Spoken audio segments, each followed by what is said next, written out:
দেখুন, দিল্লিতে ব্যাকফুটে যেতে হচ্ছে বিজেপিকে।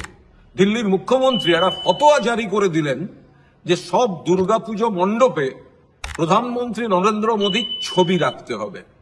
দিল্লির যে পুজোগুলি তার কার্যত সবকটি পুজো তারা এই আর্জি, এই ফতোয়া প্রত্যাখ্যান করেছে।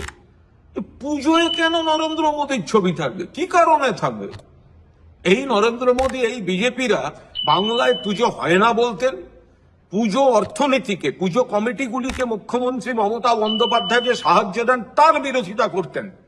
এখন পুজো নিয়ে নাটক করতে নেমেছেন এই নরেন্দ্র মোদীরা। আর পুজোয় মাতৃমূর্তির কাছে কেন থাকবে নরেন্দ্র মোদীর ছবি? দিল্লির কার্যত সব পুজো কমিটি, দিল্লির মুখ্যমন্ত্রীর এই ফতোয়া যেভাবে তারা প্রত্যাখ্যান করেছেন, তাদের নমস্কার জানাই।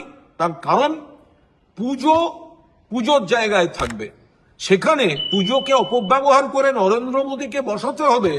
কোথায় কেন্দ্রীয় সরকারের নিয়ন্ত্রিত স্কুলে নরেন্দ্র মোদীর জীবনী দেখাতে হবে ছেলে মেয়েদের, কোথায় ক্রিকেট স্টেডিয়াম অন্য নাম চেঞ্জ করে নরেন্দ্র মোদীর নামে করতে হবে, কেন্দ্রের আগের প্রকল্পগুলোকে সরিয়ে সেই নাম বদল, শেষ পর্যন্ত সীমাহীন ঔদ্ধত্য, মা দুর্গার সঙ্গে নরেন্দ্র মোদীর ছবি বসাতে হবে।